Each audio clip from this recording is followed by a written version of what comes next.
we are flying with our boom camera over Upper Thames Rowing Club, a very strong crew. Saw them yesterday, thought they were dead impressive. And on the far side, that's the Berkshire station, it's Belvoir Ruderclub of Zürich. And they have been doing great things over in Switzerland. We'll talk about them as we go down. But two well-matched crews. I'm disappointed if this isn't a close race, at least till halfway, Fergus. I think so, particularly at this stage of the Wargrave Challenge Cup, when we're seeing some of these seeded crews come into the mix. And we're seeing it now, actually, off the island. Pretty much dead level between Upper Thames and the Swiss crew, Belvoir, that have come over. I think this has the makings of a real Henley Classic. Yeah, there's such a strong Upper Thames crew. It's interesting, you know, when I looked at it, I didn't know they were coached by Mark Banks, who has coached, you know, British Olympic medal crews. He coached me, actually, in the 93 Worlds. That's a giveaway.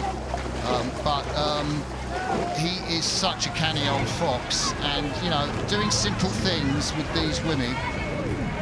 Upper Thames with those blades, they've still got to get the Upper Thames Roar, because the Upper Thames boathouse is on this stretch, isn't it, Fergus? Yeah, it is. It's what it's about. Just over halfway down the course, just right next to Reminham Club. So there'll be two roars that you'd expect halfway down this Henley course. The first from Upper Thames that these girls will be experiencing, and the next one will be the Reminham Club Roar for any of the member clubs of Reminham Club. There we see they're just starting to approach it. We can see they're just in the top left-hand corner of the screen, the big marquee there. That's just after Upper Thames. So they're starting to hear it. They're starting to gain that euphoria from the crowd at the moment. And they're just etching out. Not quite clear, though. They can't quite break clear of Switzerland. But you'd imagine, you'd expect them to do that as they gain all that energy from that crowd. Yeah, I guess we're watching from my drone, and I love those shots. I hope you do too. You can just see the rowers. A lot of people who watch rowing for the first time, when they see a drone shot, they're kind of surprised that rowers use their legs as much. And people in the street, you know, when you say rowing, they kind of move their arms, and you go, no, it's a leg-based sport, and that's the perfect illustration. Those big muscles being used. I think Upper Thames are quicker on the front end.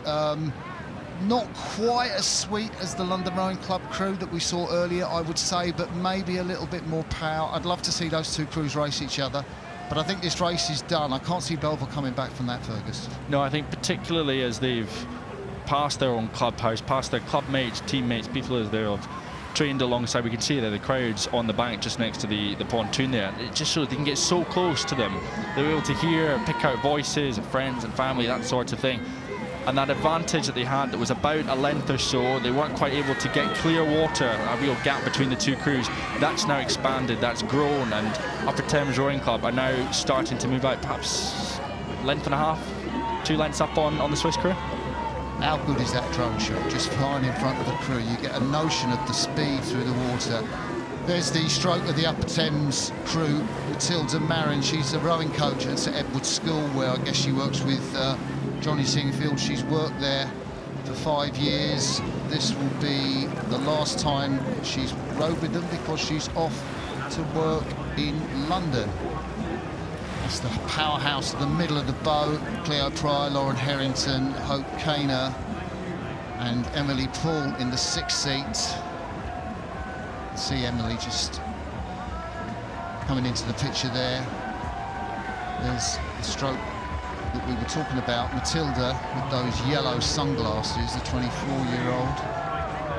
I think it's interesting, you look down some of the experience where these girls have rowed for previously, and Oxford Brookes is a name that's standing out. So all of that success they had at student level is now just starting to trickle out into some of the club scenes, particularly here at Upper Thames. For these girls there at Oxford Brookes, Emily Paul in particular in the 6th seat. Yeah, and this crew from Belvoir, let's talk about them. The stroke, Elena von Müller was rowing for Blondie. That's the reserve crew of Cambridge. She's the furthest rower of the boat, just in front of the coach, Rachel Van Sluis, and then Julia Langstein. Well, she's in the 7th seat. You can see her there, just one behind.